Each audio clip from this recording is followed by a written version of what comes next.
हाँ तो भाई क्लास 12 स्टार्ट करते हैं हमारी आज की। आज हमको दो टॉपिक कवर करने हैं। पहला टॉपिक है चेंज फॉन्ट्स, कस्टम फॉन्ट्स वगैरह यूज़ करना सीखेंगे, क्योंकि अभी तक हमने जितना भी काम किया वो सारा का सारा एक ही फॉन्ट में करा है, जो कि एचटीएमएल के साथ बाय डिफ़ॉल्ट आता है, जो कि उतना अच्छा नहीं है।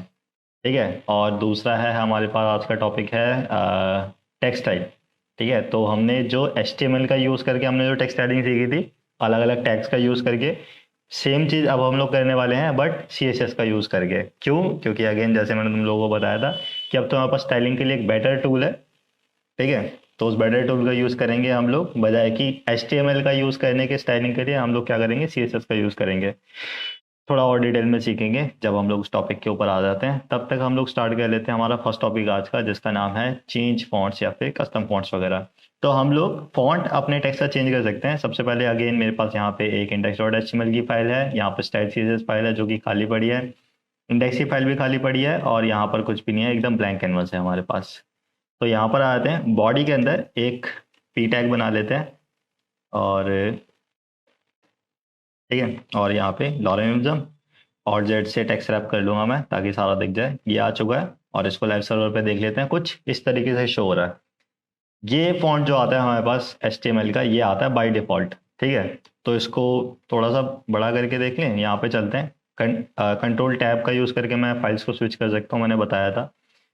पी टैग पे जाते हैं, और फॉन्ट साइज के बारे में मैंने तुमको चेंज करना बताया था, हाँ बताया था। ठीक है, फॉन्ट साइज इसका 300% कर लेते हैं, 3 टाइम्स बिगर हो जाएगा। ठीक है, थोड़ा मतलब देखिए एक्चुअली जब फॉन्ट वगैरह चेंज हो तो कि एक्चुअली चल क्या रहा है यहाँ पे। ठीक है, ये हो गया हमारे पास। और मैं सोच रहा हूँ बजाय कि इतना बड़ा टेक्स्ट लेने के, मैं सिर्फ 4 वर्ड ले लेता हूँ गिनती के, बेटर। ठीक है, यहाँ चलते हैं, और यहाँ पे जाके हम लोग क्या करेंगे, एक प्रॉपर्टी का यूज़ करेंगे, फॉन्ट फैमिली। ठीक है, फॉन्ट फैमिली, और यहाँ पे हमको पहली बात तो VS कोड की तरफ से सजेशंस आ जाते हैं। हम लोग इन सजेशन का यूज़ नहीं करेंगे, हम लोग यहाँ पर क्या करेंगे, एक सिंपल से फॉन्ट का यूज़ करेंगे, जिसका नाम क्या है, फैंटेसी। ठीक है, तो हम लोग यहाँ चलते हैं और इधर लिख लेते हैं फैंटेसी। मैं जैसे यहाँ पे जाता हूँ और चेक कर लेते हैं कि हमारा जो फॉन्ट है वो हो चुका है चेंज। तो इस तरीके से हम लोग फॉन्ट वगैरह हमारे पास चेंज कर सकते हैं हमारे अपने डॉक्यूमेंट के अंदर, क्योंकि तुम लोगों ने देखा होगा यार, अलग अलग वेबसाइट में अलग अलग टाइप के फॉन्ट यूज़ करे जाते हैं। और फॉन्ट एक काफ़ी मेन चीज़ भी होती है तुमको अपना मैसेज आगे शो करने के लिए, क्योंकि फैंटेसी फॉन्ट मैंने यहाँ पे शो तो कर दिया है, बट अभी अगर तुम उसको एक प्रैक्टिकल वेबसाइट में लगा के देखो तो ये उतना अच्छा नहीं लगेगा, अनलेस एंड अनटिल तुम्हारी पूरी वेबसाइट का डिज़ाइन ही कुछ उस तरीके का हो तो। ठीक है, इससे पहले कि हम लोग कुछ और देखें, मैं ये बता देता हूँ कि यार सारे के सारे ब्राउजर्स जो हैं वो इनके साथ कुछ प्री डिफाइंड फॉन्ट्स वगैरह आते हैं। तो जब भी हम लोग यहाँ पे कस्टम फॉन्ट का यूज़ करते हैं, जैसे कि मैंने फैंटेसी का यूज़ करा, तो जो फैंटेसी फॉन्ट है वो हमारे साथ, जो हमारे पास जो गूगल क्रोम है इसके साथ प्री डिफाइंड आता है, ऑलरेडी इंक्लूडेड आता है। तो जब मैं इस फॉन्ट का यूज़ कर रहा हूँ तो गूगल क्रोम को पता है कि यार फैंटेसी नाम से एक फॉन्ट है, और वो इसको यहाँ पर यूज़ कर पा रहा है। हो सकता है कि तुम्हारे सिस्टम में ना हो तो उसको पता नहीं चलेगा कि यार वो कर कि यहाँ पर इस तरीके का कोई फॉन्ट है, तो वो क्या करेगा, उसको बाय डिफॉल्ट जो फॉन्ट आ रहा है उसमें चेंज कर देगा। जैसे अगर मैं फैंटेसी में वाई की जगह आई कर दूं, और अब मैं यहाँ पे कर देता हूँ, अब मैं ऐसा मान के चलता हूँ कि फैंटेसी नाम से कोई फॉन्ट है मेरे पास, बट ये क्या करेगा, उसको बाय डिफॉल्ट जो हमारे पास चेंज आ रहा था उसमें कर देगा, क्योंकि इस नाम से फैंटेसी आई विद आई के नाम से इसके पास कोई भी फॉन्ट नहीं है, तो उसको क्या कर रहा है, डिफॉल्ट में चेंज कर रहा है वो। तो यहाँ से वापस चलते हैं, और मैं इसको वाई कर लेता हूँ ताकि इसको पता चल जाए कि एक्चुअली कौन सा फॉन्ट है। ये वाली मिस्टेक ना हो इसलिए हम लोग ज़्यादातर अपनी वेबसाइट में किस चीज़ का यूज़ करते हैं, वेब सेफ फॉन्ट्स का यूज़ करा जाता है बहुत ज़्यादा। ठीक है, तो अगर हम लोगों को इसके बारे में और डिटेल चाहिए तो हम लोग ना गूगल करके देख लेते हैं कि वेब सेफ फॉन्ट्स होते कौन कौन से हैं। तो मैं यहाँ जाता हूँ और गूगल पे लिख लेता हूँ वेब सेफ फॉन्ट्स, सर्च करता हूँ, पहली वेबसाइट आ रही है वहाँ पर W3 स्कूल्स की, इसको चला के देख लेते हैं। और यहाँ पर हमारे पास एक लिस्ट है, इस लिस्ट के अंदर जितने भी हमारे पास फॉन्ट्स हैं वो सारे के सारे हम लोग यूज़ कर सकते हैं बिना किसी इशू के। ठीक है, तो मैं एरियल का यूज़ कर सकता हूँ, मैं यहाँ से कॉपी करता हूँ और फैंटेसी की जगह यहाँ पे पेस्ट कर लेता हूँ। ठीक है, तो ये एरियल फॉन्ट आ रहा है हमारे पास। अगेन मैं वर्डाना फॉन्ट यहाँ से कॉपी कर लेता हूँ और इधर जाके पेस्ट, और अगर मैं जाके अब चेक करूंगा तो ये हमारा वर्डाना फॉन्ट आ रहा है। इस तरीके से हम लोग अलग अलग देख सकते हैं। और आगे यहाँ पे टाइप दे रखा है कि सैंस सेरिफ फॉन्ट है हमारे पास, और यहाँ पे सेरिफ फॉन्ट है हमारे पास, और मोनोस्पेस है और कर्सिव है। मेन 4 तरीके के हमारे पास फॉन्ट्स होते हैं। थोड़ा सा और देख लें, 4 तरह की कैटेगरी होती है, ठीक है, 4 कैटेगरीज हैं फॉन्ट की। जॉर्जिया बहुत ज़्यादा कॉमन है, बहुत सारी जगहों पे यूज़ करा जाता है। एरियल और जॉर्जिया बहुत जगह पे यूज़ करा जाता है। तो अगर मैं यहाँ से ये कर देता हूँ तो ये इस तरीके से दिखाई देता है, जो कि क्या है, एक सेरिफ फॉन्ट है। और सैंस सेरिफ के लिए हम लोग एरियल फॉन्ट का बहुत ज़्यादा यूज़ करते हैं। इसके अलावा कुरियर न्यू पे अगर मैं जाके कॉपी करता हूँ और इधर जाके मैं इसको पेस्ट कर देता हूँ, तो ये हमारे पास मोनोस्पेस फॉन्ट है, कुछ इस तरीके से शो होता है, ठीक है। और अगेन अगर मेरे को एक कर्सिव फॉन्ट चाहिए तो मैं यहाँ से ब्रश वाला जो फॉन्ट है उसको कॉपी कर सकता हूँ और इधर जाके मैं इसको कर लेता हूँ पेस्ट, और इधर जाके देख सकता हूँ तो ये हमारे पास आ गया एक ब्रश वाला फॉन्ट। ये 4 तरीके के हमारे पास अलग अलग टाइप के फॉन्ट्स होते हैं, और ये वाले सारे फॉन्ट है वेब से फॉन्ट्स हैं, ठीक है। तो अगर ये वाला फॉन्ट किसी के सिस्टम, अगर तुम अपनी वेबसाइट में इन इस पूरी लिस्ट में से कोई सा फॉन्ट अगर तुम यूज कर रहे हो, तो वाला फॉन्ट आगे शो करने में कोई इशू नहीं आएगा वेब ब्राउजर को, किसी भी तरीके के वेब ब्राउजर को। और दूसरी चीज क्या रहेगी कि वो उसको बाय डिफॉल्ट जो फिर वो जो एक हल्का सा फॉन्ट आता है जो बाय डिफॉल्ट चलता है HTML का, उसके अंदर कन्वर्ट नहीं करेगा, तो तुम्हारी वेबसाइट बेकार नहीं लगेगी देखने में, ठीक है, क्योंकि तुम लोगों ने स्टाइलिंग अपने फॉन्ट के हिसाब से कर रखी होगी, इनके हिसाब से, और वो बाय डिफॉल्ट में अगर चेंज हो जाता है तो स्टाइलिंग के साथ थोड़ी छेड़खानी हो जाती है। ये क्लियर हो गया, हमारे पास वेब से फॉन्ट्स वगैरह आ गए हैं। इसके बारे में और ज़्यादा डिटेल में पढ़ सकते हो, पूरा पूरा डॉक्यूमेंट दे रखा है यहाँ पे, आराम से पूरी डिटेल में देख लेना ये सारी क्या क्या चीज़ें होती हैं। नेक्स्ट हम लोग आ जाते हैं वापस हमारे पास example.com पे, ठीक है। हम लोग स्टार्टिंग से इसी वेबसाइट का रेफरेंस लेते हुए आ रहे हैं जब भी हम लोगों को CSS या HTML वगैरह सीखनी है। तो अगेन यहाँ चलते हैं और व्यू पेज सोर्स से एक बार चेक कर लेते हैं इसका। इसके अंदर तुम देख सकते हो कि स्टाइल टैग यूज कर रखा है, उसके अंदर बॉडी है। तो क्या कह रहा है, बॉडी के अंदर लिटरली जितना भी टेक्स्ट है उसकी फॉन्ट फैमिली सेट कर रखी है इसने, ठीक है। जितना भी टेक्स्ट है उसकी क्या सेट कर रखी है उसने, फॉन्ट फैमिली सेट कर रखी है। और अभी जैसे हम लोग अपने डॉक्यूमेंट में क्या कर रहे थे, यहाँ पे हम लोग एक सिंगल, यहाँ पे क्या कर रहे थे, नेम दे रहे थे हमारे फॉन्ट का। इसने यहाँ पे मल्टीपल नेम्स दे रखे हैं, Apple system comma system UI comma ये वाला ब्लिंक मैक सिस्टम, उसके बाद स्विच UI, उसके बाद ओपन सेंस हेलवेटिका, ठीक है। तो इस तरीके से सारे के सारे अलग अलग फॉन्ट्स वगैरह दे रखे हैं। इतने सारे फॉन्ट्स क्यों दे रखे हैं, इस चीज को बोला जाता है फॉल बैक सिस्टम, ठीक है। इस चीज को क्या बोला जाता है, फॉल बैक बोला जाता है। फॉल बैक का मतलब क्या होता है, जैसे भी मैंने बताया कि यार अगर तुम कोई कस्टम फॉन्ट यूज कर रहे हो तो जरूरी नहीं है कि वाला फॉन्ट जो है वो सामने जो तुम्हारा यूजर है उसके सिस्टम में क्या कहते हैं ऑन होगा ही होगा, या वो उसको एक्सेस कर ही पाएगा। तो उसके लिए हम लोग क्या करते हैं, सबसे पहले यहाँ पे फॉन्ट फैमिली दी जाती है। यहाँ पे सबसे पहले फर्स्ट हमारे पास जो फॉन्ट होता है वो डिफाइन करा जाता है कि यार हमारी जो फर्स्ट प्रियोरिटी है वो इस वाले फॉन्ट की है। तो एप्पल सिस्टम के हिसाब से वो चलता है, जो example.com है वो एप्पल सिस्टम के हिसाब से चलती है। अगर बाई चांस किसी यूजर के सिस्टम में एप्पल सिस्टम वाला फॉन्ट नहीं है तो वो सिस्टम UI के पास चला जाएगा जो सेकंड है, ठीक है। फॉल बैक इसको बोलते हैं कि वो क्या करेगा, एक स्टेप आगे आ जाएगा, तो सिस्टम UI सर्च करेगा, सिस्टम UI है तो उसको शो करेगा, नहीं है तो फिर ब्लिंक मैक सिस्टम पे आ जाएगा, ये भी नहीं है तो फिर इस पे आएगा, ये भी नहीं है तो फिर इस पे आएगा, और लास्ट में, सबसे लास्ट में हम एक फॉन्ट दे देते हैं, एक कॉमन नाम दे देते हैं, सेरिफ या फिर सैन सेरिफ, ठीक है। अब सेरिफ और सैन सेरिफ क्या होती है वो चीज़ भी मैंने यहाँ पे बता रखी है। गूगल फॉन्ट सैन सेरिफ कहाँ पे बताया था मैंने, ये रहा। सबसे कॉमन जो है वो होते हैं सेरिफ फॉन्ट्स, जिसके साथ लिटिल टिक्स आती हैं, ठीक है। जो हमारे पास टेक्स्ट है उसके साथ टिक्स आती हैं। और सैन सेरिफ होता है जिसके साथ टिक्स नहीं आते हैं, ठीक है। तो मैं दिखा देता हूँ कि टिक्स वाले फॉन्ट और बिना टिक्स वाले फॉन्ट किस तरीके के होते हैं। तो यहाँ से देख लेते हैं, अगेन इधर चलते हैं, एक बार इसको हटा लेते हैं और इधर चल लेते हैं वेब से फॉन्ट्स पे, क्लियर। और यहाँ से आके पहला हम एक सैन सेरिफ फॉन्ट निकाल लेते हैं, Ctrl+C, और इधर चलते हैं फॉन्ट फैमिली Ctrl+V। एरियल पे मैंने सेट कर दिया। दूसरा जो मेरे को एक चाहिए, इसी का दिखा देता हूँ या नहीं, हम लोग एक पैराग्राफ बना लेते हैं और अब हम इसको एक ID प्रोवाइड करा देते हैं दोनों को, ID P1, ठीक है। और इधर से आके मैं इसको P2 कर देता हूँ। इधर चलते हैं और इसको मैं बोलता हूँ ये है P1 के लिए, Ctrl+A Ctrl+C और Ctrl+V, ये वाला आ जाएगा P2 के लिए। और इसमें हम लोग यूज करेंगे एक सेरिफ फॉन्ट का, जॉर्जिया, दिस, क्लियर। यहाँ पे चल के देख लेते हैं। रिफ्रेश कर लेते हैं। अब यहाँ पर तुम लोग देख सकते हो कि हमारे पास एक्चुअली सेरिफ फॉन्ट कौन से होते हैं और सैंस सेरिफ फॉन्ट कौन से होता है। तो जो हमारे पास फर्स्ट वाला हमने जो एरियल फॉन्ट यूज करा था वो था हमारे पास एक sans serif font. Sans serif font में क्या होता है, हमारे पास टिक्स नहीं होते हैं छोटे से, थोड़ा और जूम करके दिखाता हूँ। सैंस सेरिफ में हमारे पास क्या होता है, यहाँ पर अगर हम लोग सेरिफ फॉन्ट में आ जाते हैं तो यहाँ पर क्या होता है, हमारे पास टिक्स आते हैं। जैसे कि यहाँ पर अगर तुम देख पा रहे हो तो जैसे ये आई है, आई के नीचे ये हल्का सा छोटा सा ये निकला हुआ है साइड में, दोनों साइड में देख सकते हो। सेम यहाँ पर भी, यहाँ पे एल लिखा हुआ है, इसके भी स्टाइल में डिफरेंस देख सकते हो। ये जो लाइन एक्स्ट्रा निकली हुई है इसके साइड में, ये दोनों साइड में, इस साइड में भी और यहाँ ऊपर भी सेम। अगर मैं सैंस सेरिफ की बात करूँ तो इसमें ऐसा कुछ भी नहीं है, इसमें एकदम प्लेन लाइन चल रही है। तो बहुत ज्यादा जो यूज करे जाते हैं वो यूज करे जाते हैं सैंस सेरिफ, और काफी कम जगह पे, बट स्टिल थोड़ा सा प्रीमियम लुक देने के लिए हम लोग सेरिफ फॉन्ट्स का भी यूज कर लेते हैं। क्लियर। तो बाय डिफॉल्ट जो आता है हमारे पास HTML में वो आई थिंक सेरिफ फॉन्ट आता है। अगर मैं इसको यहाँ से कमेंट कर दूं, हाँ सेरिफ फॉन्ट आता है, क्योंकि इनके साथ भी क्या आ रहा है, लिटिल टिक्स आ रहे हैं सारे के सारे, सबके साथ। क्लियर। तो इसको सेरिफ और सैंस सेरिफ फॉन्ट बोलते हैं। अगेन मैं इसको वापस रीसेट कर देता हूँ 100% पे, और यहाँ पर देख लेते हैं। ठीक है, तो इस तरीके से हम लोग फॉल बैक का भी यूज कर सकते हैं। और लास्ट में तुम लोगों को ये बताना होता है कि तुम लोग अपनी वेबसाइट में किस चीज का यूज कर रहे हो, किसी सेरिफ फॉन्ट का यूज कर रहे हो या फिर सैंस सेरिफ फॉन्ट का यूज कर रहे हो।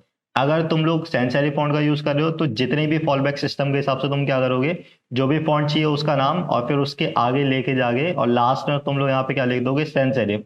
और अगर तुम लोग एक सेरिफ फॉन्ट का यूज कर रहे हो तो अपने फॉन्ट का नाम, उसके अलावा तुम्हारे पास कोई अल्टरनेटिव है तो उसका नाम, और फिर लास्ट में तुम्हारा तुम किस चीज का यूज कर दोगे, सेरिफ का यूज कर दोगे। तो उससे क्या हो जाएगा कि अगर बाई चांस किसी के सिस्टम में वो वाला फॉन्ट अवेलेबल नहीं है तो लास्ट में सेरिफ और सैंस सेरिफ तो हर किसी के सिस्टम में अवेलेबल होता है, तो वो तो शो हो ही जाएगा, उसमें कोई भी दिक्कत नहीं आएगी। ठीक है।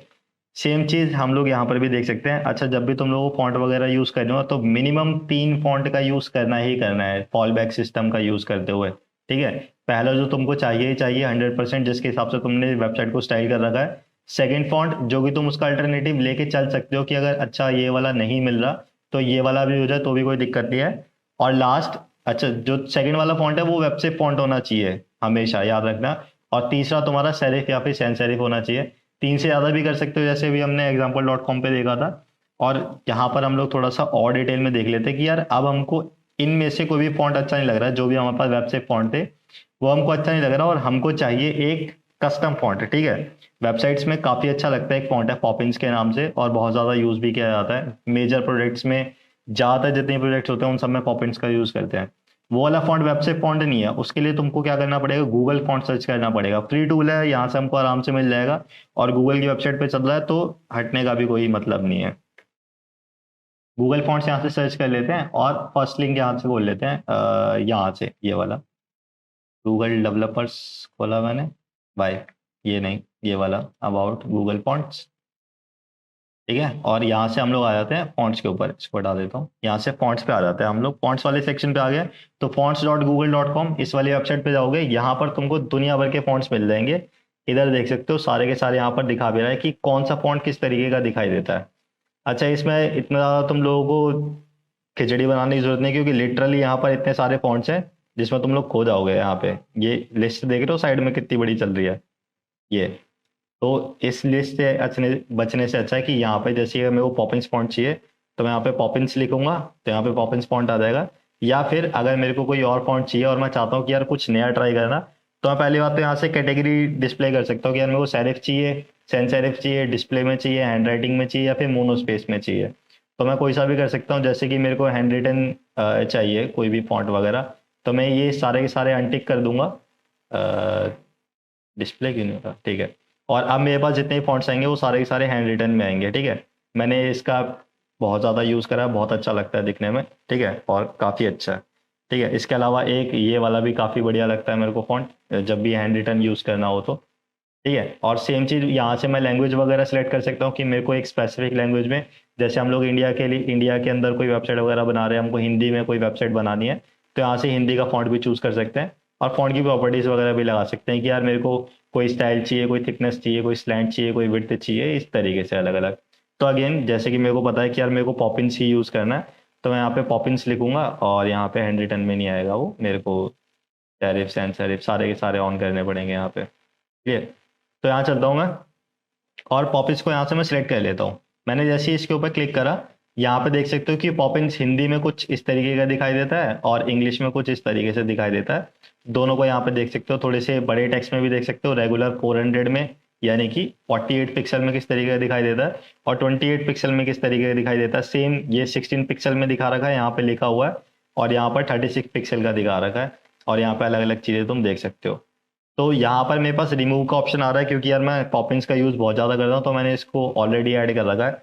यहाँ पर जब भी तुम फर्स्ट टाइम जाओगे तो यहाँ पे कुछ इस तरीके से दिखाएगा कि select thin 100, select thin 100 italic. तो यहाँ पर तुमको क्या करना है, इन सब पे क्लिक करना है। यहाँ प्लस आइकन पे क्लिक कर सकते हो या इसके ऊपर क्लिक कर सकते हो। तो मैं सारे के सारे यहाँ पे क्लिक कर लेता हूँ, ठीक है। और यहाँ से मैंने सारे के सारे लिटरली क्लिक कर लिया है। इसका यहाँ पे मतलब सिर्फ इतना सा है कि यार ये हमारे पास लाइट फॉन्ट है। इसके अलावा तुम यहाँ पर एक कस्टम कुछ और लिख के देखना चाहो कि hi welcome to lazy syntax, ठीक है, मैं ये भी लिख के देख सकता हूँ। जब अगर तुमको देख रहा हो कि यार एक ऐसा टेक्स्ट की जो मेरे को कस्टम लिखना वो कैसा दिखेगा लिखने में, तो यहाँ पे ऐसे भी लिख के देख सकते हो, ठीक है। यहाँ से मैंने सारे के सारे ऐड कर लिए, और इधर मैं क्या करूँगा, सारे के सारे यहाँ से ऐड करने के बाद मेरे पास यहाँ साइड में ऑप्शन आ जाएगा। क्लियर? मेरे को अभी नहीं आ रहा है, मेरे ख्याल से अगर मैं रिफ्रेश करूंगा तो मेरे पास साइड में ऑप्शन आ जाएगा दोबारा से। यस, इधर आ गया। वैसे तुम लोग ऐड करोगे तो डायरेक्ट आ जाएगा, अगर नहीं आ रहा तो एक बार रिफ्रेश कर लेना, इस साइड मेन्यू ऑटोमेटिकली पॉपअप हो जाता है। क्लियर? इस तरीके से भी कर सकते हैं। ऊपर की साइड में भी हमारे पास ऑप्शन आ रहा है कि सिलेक्टेड फैमिलीज को ऐड करना है या शो करना है। यहाँ से हो गया। अब अगेन अगर तुम लोगों ने यहाँ से देख लिया है कि यार तुमने कौन कौन से फॉन्ट सिलेक्ट कर रखे हैं यहाँ पर, ठीक है, तो यहाँ से तुम एक बार चेक कर सकते हो कि एक्चुअली तुमने कौन कौन से करे हैं। तो थिन 100 में हमने कर रखा है, एक्स्ट्रा लाइट 200 में कर रखा है, लाइट 300 में कर रखा है, रेगुलर है, बोल्ड है, सेमी बोल्ड है, मीडियम है, ठीक है, और इटैलिक वगैरह भी मैंने काफ़ी सारे कर रखे हैं, बोल्ड इटैलिक भी है। ये सारे के सारे मैं यहाँ से रिमूव ऑल भी कर सकता हूँ, या फिर मेरे को सिंगल सिंगल रिमूव करने हैं तो मैं यहाँ से आके माइनस पे क्लिक कर सकता हूँ और वो वाला हट जाएगा। मेरे को फिलहाल क्या करना है, मेरे को लिटरली कोई भी रुकावट नहीं चाहिए हमारे वेबसाइट को डिजाइन करने में। तो जो भी फॉन्ट हो वो पूरा पूरा मेरे को एज इट इज मिल जाए। तो मैं क्या करूंगा, मैं सारे के साथ सिलेक्ट रखूंगा। और अब मेरे पास दो मेथड है यहाँ पर इस चीज को यूज करने के लिए। मैं दो तरीके से हम इस फॉन्ट की फाइल को अपने इस सिस्टम में लिंक कर सकता हूँ। पहला है, मैं लिंक पे के ऊपर क्लिक करूं तो लिंक के पास देख रहे हो यहाँ पे एंगुलर ब्रैकेट्स दिखा रहा है, मतलब ये जो फाइल है वो HTML के अंदर लगेगी। तो अगेन जैसे हम लोग सिंपल CSS की फाइल को लिंक कर लेते हैं, सेम ऐसे ही मैं HTML की फाइल को भी लिंक कर सकता हूँ। तो मैं लिंक वाला पूरा का पूरा टैग यहाँ से कॉपी कर लेता हूँ, Ctrl+C कॉपी करने के लिए, और मैं यहाँ जाता हूँ index.html पे, और जहाँ मैंने CSS की फाइल लिंक करी थी यहीं पर ही हेड के अंदर ही मैं अपनी दूसरी लिंक की फाइल को भी यहाँ पे क्या कर लेता हूँ, ऐड कर लेता हूँ। अच्छा, मैं दिखाता हूँ कि यार इसमें एक्चुअली है क्या। तो लिंक है हमारे पास, एक href है, जैसे हम लोगों ने यहाँ पे href दिया था कि यार सॉरी इसमें स्टाइल CSS में यहाँ पे हमने एक href प्रोवाइड किया था कि यार हमारी जो स्टाइल की फाइल है उसकी लोकेशन कहाँ पर है। सेम चीज यहाँ पर भी एक href प्रोवाइड कराया जा रहा है, ठीक है। यहाँ पे प्री कनेक्ट नाम से हमारे पास रिलेशन है कि यार गूगल की API से जाके लिंक हो सके, वहां से जाके जो फॉन्ट्स हैं उसको फैच कर सके। और दूसरा क्या चल रहा है यहाँ पे एक href दे रखा है कि जो कस्टम फॉन्ट हमने निकाला है, कौन सा पॉपिंस का हमने फॉन्ट निकाला है। और दूसरी चीज यहाँ पे उसकी प्रॉपर्टीज दे रखी है कि कौन कौन सी प्रॉपर्टीज वाला फॉन्ट है, और आगे जो उसका रिलेशन है वो अगेन कौन सा आ गया, स्टाइल शीट का आ गया। क्लियर? तो इसका यूज करके मैंने क्या कर लिया, अब जो फॉन्ट है वो उसको मैं एक्सेस कर सकता हूँ यहाँ पर, ठीक है। अब अगर मैं यहाँ पर जाऊंगा और इधर जाके मैं क्या बोलता हूँ कि यार P2 को मैं एज इट इज रहने देता हूँ, इसमें से जो P1 है ना मैं इसकी फॉन्ट फैमिली को हटा देता हूँ। तो बाय डिफॉल्ट ही अभी कुछ इस तरीके का दिखाई दे रहा है। जो P1 है, P1 के ऊपर ध्यान देना, कुछ इस तरीके से दिखाई दे रहा है।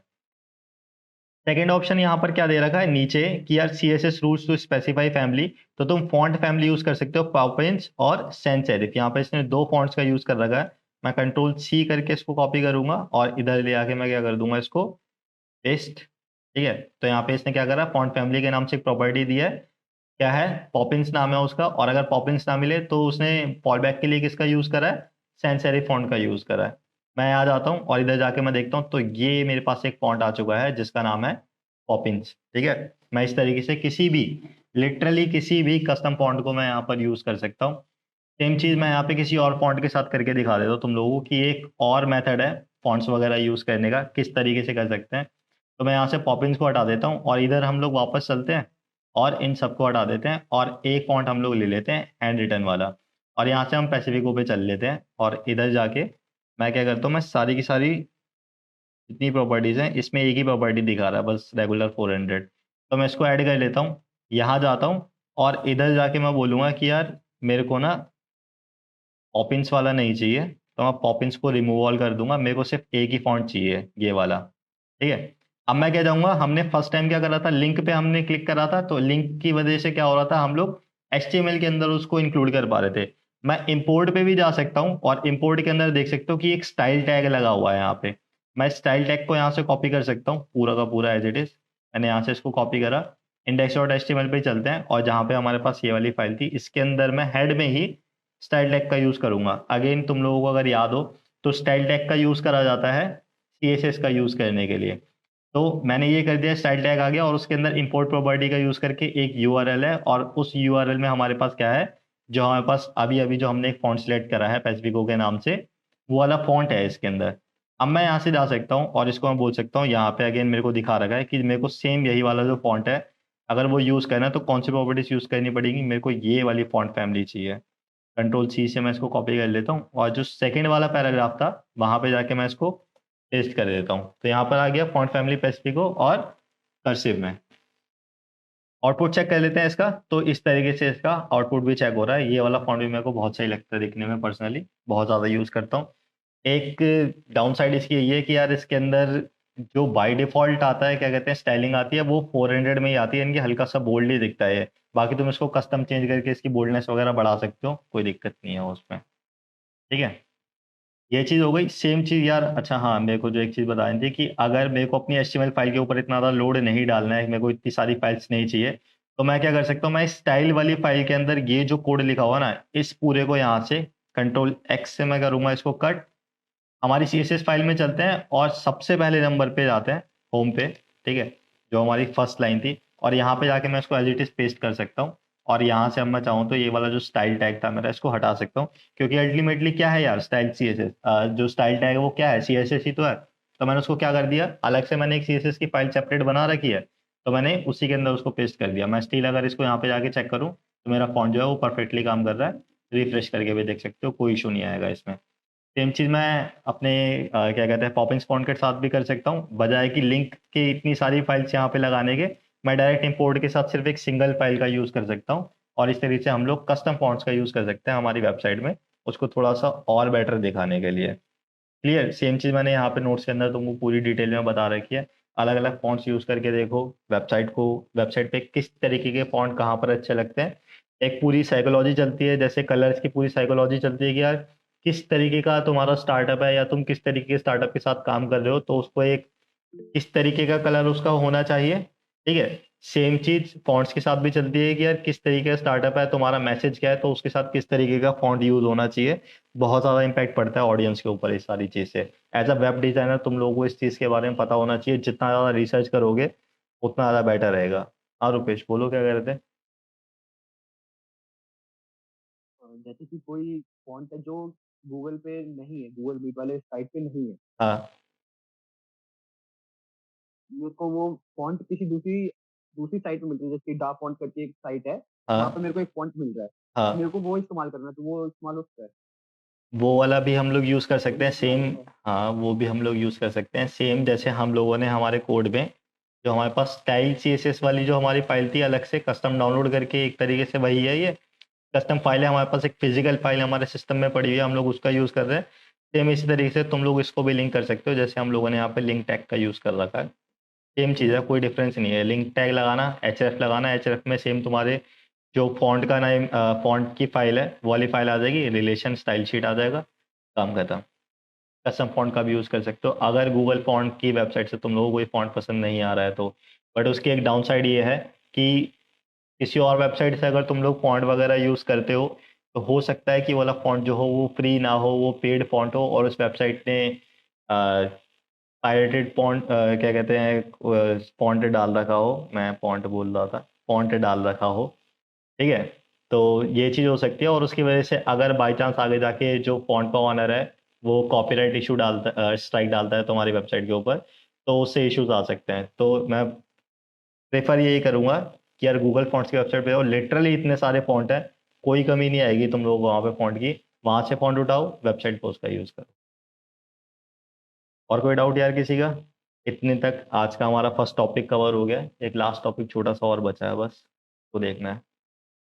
ठीक है, हम लोग आज का अपना नेक्स्ट टॉपिक स्टार्ट कर लेते हैं, जिसका नाम है टेक्स्ट स्टाइलिंग। हम लोग को देखनी है कि किस तरीके से हम लोग सेम स्टाइलिंग जो हम लोग HTML टेक्स्ट का यूज़ करके करते थे, वो HTML फाइल के ऊपर इतना लोड ना डाल के हम लोग उसी चीज़ को CSS में कैसे यूज़ कर सकते हैं, कम कोड का यूज़ करके ज़्यादा काम करवाना, यही एफिशिएंसी होती है, यही हम लोगों को सीखना है। ठीक है, तो सिंपल है, हमारे पास एक index.html की फाइल है। मैंने जो अभी फॉन्ट्स वगैरह लोड करे थे वो एज इट इज छोड़ दिए हैं, कोई छिड़ाखानी नहीं करी है मैंने उसमें। मैंने सेकंड जो पैराग्राफ था उसको हटा दिया है, हमारे पास एक ही है, मैंने उसको क्लास में कन्वर्ट कर दिया है क्योंकि मेरे को मल्टीपल चीज़ें चाहिए। और यहाँ पे सेम मेरे पास एक फॉन्ट साइज है और फॉन्ट फैमिली है, काम खत्म, बस इतना ही है मेरे पास। अब हम लोग देख लेते हैं कि एक्चुअली हम लोग फॉन्ट्स वगैरह का यूज़ कैसे कर सकते हैं, सॉरी, हम लोग जो टेक्स्ट है उसको स्टाइल कैसे कर सकते हैं। तो पहली चीज़ थी यार हमारे पास बोल्ड हम लोग कर देते, तो HTML में हम लोग बोल्ड करते थे बी टैग का यूज़ करके या स्ट्रॉन्ग टैग का यूज़ करके। यहाँ पर हम लोग क्या कर सकते हैं, फॉन्ट वेट प्रॉपर्टी का यूज़ कर सकते हैं। तो अगर हम लोग यहाँ पे CSS फाइल में जाते हैं और यहाँ पे मैं लिखता हूँ फॉन्ट वेट, तो यहाँ पे मेरे को बहुत सारे सजेशन मिल सकते हैं और सजेशन में हमारे पास नंबर्स आते हैं जो कि 100 से लेकर डिफाइन करते हैं 900 तक। और इसके अलावा हमारे पास कुछ कस्टम होते हैं जिसको टेक्स्ट में देखना हो, जिसको नंबर्स वगैरह सब उतने ज़्यादा खिलवाड़ा ना करना हो, तो वो लोग बोल्ड है, लाइटर है, नॉर्मल है, और ये जो कैलकुलेशन वगैरह है वो सारी बाद में देख लेंगे कि वो क्या चीज़ हो, थोड़ा सा एडवांस में पहुंच जाता है वो। तो मैं पहले इसको फॉन्ट वेट 100 करके देख लेता हूँ और इसका हम लोग एक बार चेक कर लेते हैं कि यार ये होता है हमारे पास जो फॉन्ट वेट 100 में आता है जब हम लोग कस्टम फॉन्ट वगैरह इंस्टॉल कर रहे थे गूगल से। ठीक है, गूगल फॉन्ट्स की वेबसाइट पे जाके, तब वहाँ पे देख रहे थे अजीब अजीब से नंबर्स लिखे हुए थे गूगल फॉन्ट्स की वेबसाइट पे जाके। अगर मैं यहाँ से आता हूँ वापस, एक बार तुम लोगों को दिखा दूँ गूगल फॉन्ट्स की वेबसाइट पे जाके, और फॉन्ट्स में चलते हैं। तो जैसे यहाँ पे रेगुलर 400 दिखा रहा है, सेम चीज़ यहाँ पे जब मैं पॉपिंस के साथ चेक कर रहा था, ठीक है, तो यहाँ पर भी अजीब-अजीब तरीके से यहाँ पे नंबर्स दिखा रहा था। ठीक है, ये वाले 100 दिखा रहा है, यहाँ पे 200 दिखा रहा है, यहाँ पे 300 दिखा रहा है, 400 दिखा रहा है। तो ये सारी चीज़ें क्या है, ये सारी चीज़ें डिफाइन करती है कि यार तुम्हारा जो टेक्स्ट है वो कितना बोल्ड होगा। अगेन HTML में तुम लोग अगर HTML की तुम बोल्ड टैग का यूज़ करोगे तो वहाँ पर तुम एक सर्टेन लिमिट में ही जाके उसको स्टाइल कर सकते हो। वो एक प्रॉपर फिक्स बोल्ड करेगा उसको, ठीक है। यहाँ पर तुम बोल्ड की डेंसिटी, यहाँ पर तुम लोग क्या कर सकते हो, डिफाइन कर सकते हो कि यार तुमको एक जो फॉन्ट चाहिए वो बोल्ड चाहिए, बट कितना बोल्ड चाहिए। तो 100 में इतना रहेगा, मैं इसी प्रॉपर्टी को आगे से यहाँ पे चेंज कर सकता हूँ, 200 में इतना हो जाएगा, आगे 300 में इतना हो जाएगा, और फिर 400 में कुछ इस तरीके से। और लास्ट हमारे पास जैसे 700 800 तक जाता है, और लास्ट हमारे पास कितना जाएगा, 900, 8900 नहीं, 900। तो ये है हमारे पास सबसे ज़्यादा बोल्ड, ठीक है। तो अगर HTML टैग का यूज़ करोगे तो इतना ज़्यादा बोल्ड नहीं जाता उसमें। अगर तुमको कोई एक्स्ट्रा बोल्ड टेक्स्ट चाहिए तो तुम लोग CSS का यूज़ करके इसको कर सकते हो। क्लियर? बोल्ड वाली प्रॉपर्टी हमारी जो फॉन्ट वेट की हमारी प्रॉपर्टी थी वो हो चुकी है फिनिश, ठीक है। तो 100 से लेकर 900 तक कोई सा भी नंबर यूज़ करो और उसके हिसाब से जो टेक्स्ट की बोल्डनेस है वो सेट हो जाएगी। सेकंड चीज़ है हमारे पास इटैलिक, ठीक है। किसी भी टेक्स्ट को इटैलिक में कैसे कन्वर्ट करना है, तो हम लोग क्या करेंगे, फॉन्ट स्टाइल प्रॉपर्टी का यूज़ करेंगे और उसको हम बोल देंगे कि यार ये जो चीज़ है वो है इटैलिक, ठीक है। तो मैं यहाँ जाता हूँ और इसको मैं बोलता हूँ कि मेरे को क्या चाहिए, फॉन्ट नहीं, फॉन्ट स्टाइल जो मेरे को चाहिए वो मेरे को चाहिए इटैलिक। तो मैं यहाँ जाता हूँ, इसका आउटपुट चेक कर लेते हैं। तो पहले हमारे पास सिंपल था टेक्स्ट, और अब जो हो चुका है वो है इटैलिक। टेक्स्ट स्टाइलिंग हमारी इटैलिक की खत्म। नेक्स्ट हमारे पास है अंडरलाइन। तो यहाँ पर क्या है, हमारे पास टेक्स्ट डेकोरेशन के नाम से है अंडरलाइन। तो यहाँ चलते हैं, इसी में हम लोग क्या करेंगे, एक टेक्स्ट डेकोरेशन जो है वो हम लोग इसकी ऑन कर लेंगे और इसको हम बोल लेंगे अंडरलाइन, ठीक है। जैसे इसको अंडरलाइन पे मैं क्लिक करता हूँ तो ये क्या हो जाएगा, इसको क्या कर देगा, अंडरलाइन कर देगा। अच्छा, ये वाली प्रॉपर्टी बहुत ज़्यादा यूज़ करी जाती है कहाँ पे, एक्चुअली टेक्स्ट को अंडरलाइन करने के लिए, टेक्स्ट में से अंडरलाइन को हटाने के लिए यूज़ करी जाती है ये वाली प्रॉपर्टी बहुत ज़्यादा। कैसे, अभी दिखाता हूँ, ठीक है। हम लोग पी टैग के नीचे ही एक एंकर टैग बना लेते हैं, सॉरी नॉट कॉमा, एक एंकर टैग बना लेते हैं और href में हम सिर्फ हैश डाल देते हैं। हैश का मतलब सिंपल, अगर लिंक के ऊपर कोई भी क्लिक करेगा तो बस पेज को रिफ्रेश कर देगा और कुछ भी नहीं होगा, काम खत्म। हैश का मतलब सिर्फ ये होता है। तो मैं यहाँ पे जाता हूँ और मैं यहाँ पे लिखता हूँ दिस इज अ लिंक, ठीक है। और यहाँ जाके चेक कर लेते हैं, यहाँ पर दिखा रहा है दिस इज अ लिंक। थोड़ा सा लिंक को बड़ा कर लेते हैं, ठीक है। तो यहाँ पे फॉन्ट साइज कर देते हैं इसका आगे 300%, ताकि थोड़ा सा दिखाई दे कि यार एक्चुअली चल क्या रहा है। तो यहाँ पे मैं दिखाता हूँ यार, यहाँ पे जो तुम्हारे पास फॉन्ट्स जो HTML क्या करता है, जितने भी लिंक होते हैं, पहली बात तो उसका कलर वो बाय डिफॉल्ट ब्लू करके भेजता है, ठीक है। दूसरी चीज, उसके अंदर बाय डिफॉल्ट वो ऐसे अंडरलाइन करके भेजता है, ठीक है, तभी पता चलता है कि यार ये जो है वो लिंक है। अब जैसे मैं तुमको नोट्स वगैरह से पढ़ाता हूँ और यहाँ पे मैं किसी भी तरीके का कोई लिंक वगैरह डालता हूँ, तो यहाँ पे तुम देख सकते हो जैसे कि ये जो मेरे पास जो ये मेरा नाम लिखा हुआ है, ये एक लिंक है, ठीक है। इस वेबसाइट ने बाय डिफॉल्ट क्या कर रखा है, उसका कलर चेंज कर रखा है, और नीचे हमारे पास अंडरलाइन भी नहीं है। काफी सारे वेबसाइट वाले इसी तरीके से यूज करते हैं कि यार अंडरलाइन वगैरह किसी को इतनी ज्यादा पसंद आती नहीं है। तो हम लोग यहाँ पे किस प्रॉपर्टी का यूज करेंगे, हम लोग यहाँ पे जाएंगे, इसको बोलेंगे टेक्स्ट डेकोरेशन, और यहाँ पे हम लिख देंगे नन, कि यार मेरे को टेक्स्ट डेकोरेशन कोई चीज चाहिए ही नहीं। तो जो बाय डिफॉल्ट भी जो टेक्स्ट डेकोरेशन वहाँ पे डली हुई है वो भी हट जाएगी। तो मैं यहाँ पे अगर जाता हूँ तो जो मेरे पास अंडरलाइन जो अभी आ रही थी बाय डिफॉल्ट, वो हट चुकी है। इसी वजह से जितनी भी वेबसाइट वगैरह होती हैं उसके अंदर ना टेक्स्ट डेकोरेशन बाय डिफॉल्ट वो लोग लिंक के अंदर उसको बंद कर देते हैं, क्या लिंक के अंदर हमको नहीं चाहिए, जहाँ पे चाहिए होगी वहाँ पे अलग से ऐड कर देंगे। फिलहाल जो बाय डिफॉल्ट है वो उसको इस तरीके से बंद करके रख लेते हैं। अगेन तुम इसका कलर वगैरह प्रॉपर्टी यूज करके इसका कलर चेंज कर सकते हो। तो जैसे अगर मैं यहाँ पे आता हूँ कलर पे और इसको मैं बोल देता हूँ ग्रीन, तो यहाँ पे जो लिंक का कलर है वो ग्रीन हो जाएगा। अगेन लिंक प्रॉपर काम करेगा, ठीक है, रिफ्रेश करेगा फिलहाल। और अगर मैं कोई और लिंक डाल देता तो वहां पे उसको लेके भी चला जाता, कोई दिक्कत नहीं थी, ठीक। तो ये चीज होती है हमारे पास अंडरलाइन प्रॉपर्टी। आगे है मेरे पास बिग टेक्स्ट। अगेन मैं तुम लोगों को सिखा चुका हूँ कि यार फॉन्ट साइज प्रॉपर्टी का हम लोग यूज करके किस तरीके से जो फॉन्ट का साइज है उसको चेंज कर सकते हैं। पिक्सल में भी कर सकते हैं, परसेंटेज में भी कर सकते हैं, हमारे पास और भी काफी सारे तरीके होते हैं जिसको हम लोग आगे आने वाली क्लासेस में देखेंगे। फिलहाल दो ही तरीके बहुत हैं, ठीक है, एक पिक्सल में देख लो और एक परसेंटेज में देख लो कि क्या चलता है। सेकंड चीज है हमारे पास लाइन हाइट। क्या होती है लाइन हाइट की, जब मैं बात कर लेता हूँ तो मैं इधर लिख लेता हूँ, एक और पैराग्राफ बना लेते हैं, ठीक है, एक पैराग्राफ बना लेते हैं और इसको भी क्लास दे देते हैं यार P1 के नाम से, ठीक है, कोई इशू नहीं है। P1 के नाम से क्लास दे देते हैं और यहाँ पे लॉरेंज्म मेरे को पूरा का पूरा एक पैराग्राफ चाहिए, ताकि जो हमारे पास ये है वो थोड़ा सा कवर अप हो जाए, थोड़ा सा बढ़ जाए, ठीक है। अब जो लाइन हाइट है वो होती है कि यार पहली लाइन और दूसरी लाइन के बीच का यार हाइट में जो डिफरेंस आ रहा है वो कितना डिफरेंस आ रहा है। काफी वेबसाइट में काफी कम होता है, बहुत सारी वेबसाइट्स में बहुत ज्यादा होता है। और जनरली जो हम लोगों को करना होता है वो हम लोगों को क्या करना होता है, यूजुअली हमको रखना होता है ये 1.5 से 2 के बीच में रखना होता है। अगर मैं लाइन हाइट इसकी 5 कर दूं, ठीक है, मैं यहाँ पे जाता हूँ, P1 ही है हमारे पास, P1 के अंदर मैं जाके बोल दूँ यार जो इसकी लाइन हाइट है वो मेरे को चाहिए 5। अगर मैं इसको 5 कर दूंगा तो यहाँ पे देख सकते हो यार कि कितना ज्यादा स्पेस आ रहा है, ठीक है, कितना ज्यादा स्पेस आ रहा है, बहुत ज्यादा अजीब सा लगता है। बट अगेन जब भी तुम लोगों को थोड़ा सा क्रिएटिव बनना होता है तब इन सब चीजों की जरूरत पड़ भी जाती है, तो कोई बड़ी बात नहीं अगर तुम लोगों को करना पड़े है तो। बाय डिफॉल्ट बाय डिफॉल्ट कह रहा हूँ, जनरली हम लोग ये बोलते हैं कि यार 2 मैक्सिमम होना चाहिए। इससे ज्यादा जो लाइन हाइट होती है वो दिखने में थोड़ी ऑड सी लगती है, बहुत अजीब सी लगती है। अगर मैं 1 कर देता हूँ तो 1 इस तरीके से लगती है जो कि बहुत ही ज्यादा अंदर घुस जाता है एक दूसरे के, ये भी बहुत अजीब लगता है।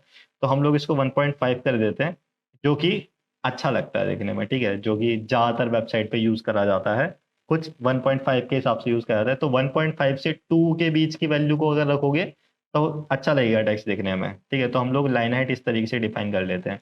मैंने यहाँ पे करके दिखा रखा है किस तरीके से तुम ये सारी की सारी चीजें अलग अलग तरीके से यूज करके देख सकते हो।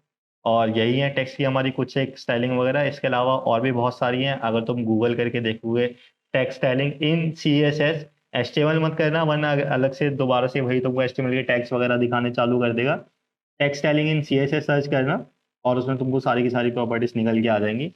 सेम चीज जैसे हम लोगों ने यहाँ पे टेक्स्ट डेकोरेशन अंडरलाइन करी थी, यहाँ पे अगर तुम कंट्रोल स्पेस करोगे तो यहाँ पे और भी बहुत सारी चीजें दिखाई दे जाएंगी। सॉलिड है, अंडरवे है, वेवी है, इसके अलावा डॉटेड है, डैश्ड है, बहुत सारी चीजें। तो यहाँ पर तुम सारी की सारी चीजों को अलग अलग जाके चेक करके देख सकते हो कि यार कौन सी चीज किस तरीके से काम कर रही है। ठीक है यार, आज की क्लास हम लोग यहाँ पर कर देते हैं टर्मिनेट। नेक्स्ट क्लास होगी मंडे को। अच्छा हाँ, अब नेक्स्ट क्लास होगी होगी मंडे को, और उसमें हम लोग सीखने वाले हैं टेक्स्ट अलाइनिंग कैसे करते हैं, ठीक है। और दूसरी चीज़ें हमारे पास सूडो क्लासेस क्या होती हैं। अच्छा है, जो सेकंड वाला टॉपिक है काफ़ी अच्छा है। तो सूडो क्लासेस क्या होती हैं और टेक्स्ट अलाइन वगैरह कैसे करते हैं, हम लोग नेक्स्ट क्लास में ये सीखेंगे। तब तक के लिए यार अगेन देख लेना, तुम लोगों ने अभी तक अपने नेविगेशन बार वगैरह मेरे को नहीं दिखाया बना के, तो उसको बनाओ और दिखाओ। मिलेंगे अब परसों मंडे, सॉरी मंडे को मिलेंगे।